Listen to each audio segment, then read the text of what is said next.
Dr. Bonus and I started our experiments in the mid-1970s, there were maybe 50,000 articles on glutathione in the medical literature.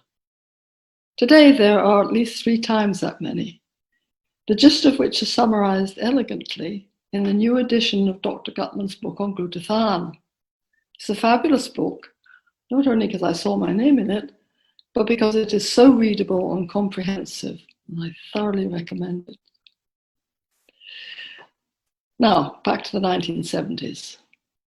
As most of you know, we found that a specially prepared whey protein isolate, now called immunocal, when fed to mice, enabled them to make a stronger immune response, and they also showed greater resistance to infections like salmonella, which is food poisoning, or pneumococcus. And in addition, these mice were protected against developing cancer, and they lived longer. So there was an anti-cancer, anti-aging effect as well. Now, all these findings were very exciting, but we didn't know what in the immunocal was responsible for these effects. Then by chance, one day, Dr. Bonus happened to be talking to a colleague in the Department of Surgery where he worked at McGill, who said to him, "I think we're looking at glutathione." We had never even heard of glutathione. However, we soon learned that glutathione is a very important substance found in every cell in the body, in the plant and animal kingdom, even in microorganisms and fungi. And it has multiple functions, and as we learned later, it's especially important for the immune system. And we showed that mice fed immunocal indeed had not only an enhanced response, but also they developed increased glutathione levels in their tissues, while the control mice fed a placebo diet did not. And later on, Dr. Lance extended this finding to humans. He showed that when healthy young adults were fed immunocal for 3 months, the glutathione values in their lymphocytes rose by 35%. Now, glutathione is generally made inside the cells from 3 amino acids. 2 of them, glutamine and glycine, are plentiful in the body and in the food we eat. But the third one, cysteine, is not. It is easily damaged by heat or mechanical stress, so is mostly the best sources are raw foods, raw meat, raw eggs, raw milk, and so forth. So it's the availability of cysteine that limits the ability of a cell to make glutathione. Very important. Now, immunocal is a rich source of cysteine. So the explanation of our findings was that Immunotec provided the cysteine needed to make glutathione, and this enabled the immune system to reach its full potential. Now, as I've already indicated, glutathione carries out many vital functions in the body. First of all, it is the master antioxidant. We all know about the importance of antioxidants, and many people take supplements like vitamin C or vitamin E, or eat foodstuffs rich in antioxidants like blueberries, or drink red wine, which apparently has lots of antioxidants in it.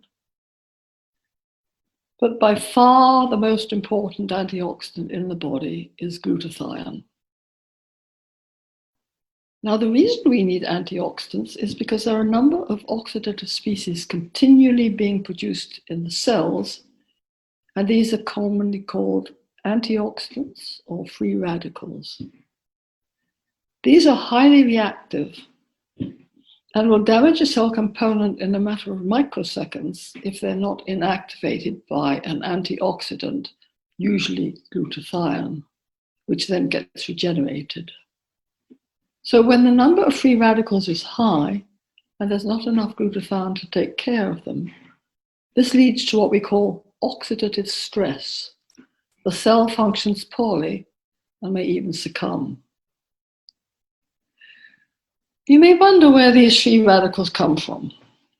Well, in order for a cell to carry out its particular function, it must metabolize foodstuffs like glucose in order to generate energy.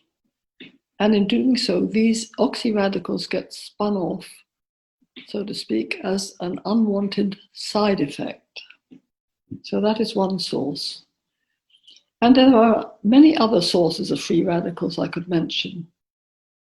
For example, those produced by external influences such as sunlight on the skin or X-irradiation. Now, the immune system is very sensitive to low glutathione levels and functions poorly under these conditions. It's needed to make many of the intricate steps involved in generating an immune response. Too many to mention, but I will give you some examples. First of all, the lymphocytes must multiply in order to produce an immune response. A single cell develops into as many as 500 daughter cells, forming what is called a clone. So now the body will require 500 times as much glutathione. In the case of one lymphocyte, the B cell, it will then make lots of antibody to take care of the infection, again needing glutathione to do so. And another type of lymphocyte called a killer T cell will attack and destroy virally infected cells, but it cannot do this unless it has sufficient glutathione.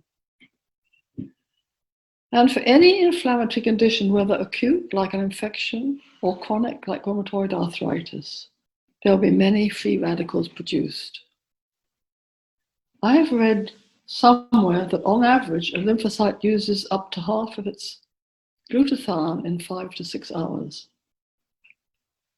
Another point is that glutathione can also directly inhibit the replication of viruses. I recently read an article saying that glutathione deficiency is the most plausible explanation for serious illness and death in COVID-19 patients, and recommending the use of glutathione for treatment and prevention. Another important function of glutathione is detoxification. It is your major detoxifying agent. The glutathione combines with toxins and forms water-soluble compounds, which are then eliminated through the urine or the feces.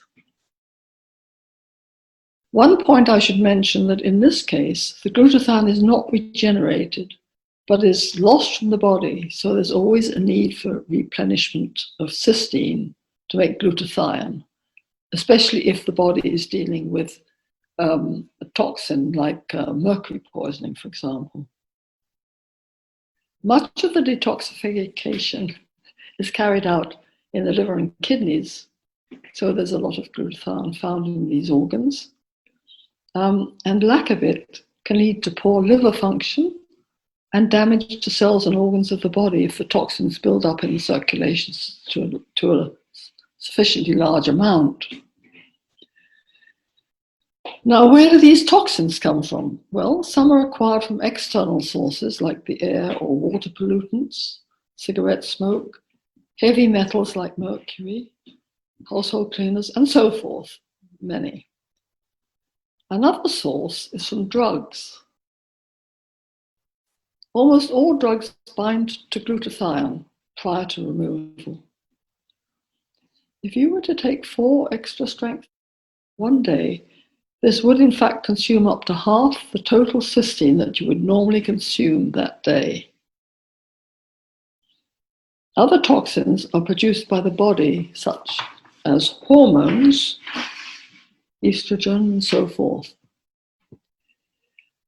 So, to conclude briefly, glutathione is your body's most important antioxidant, detoxifying agent, and needed to support the immune system to allow it to reach its full potential. So taking immunocal has many benefits. I rather like this quote. The glutathione status of the cell is probably the most accurate single indicator of the health of the cell. As glutathione levels go, so will the fortunes of the cell. Thank you very much.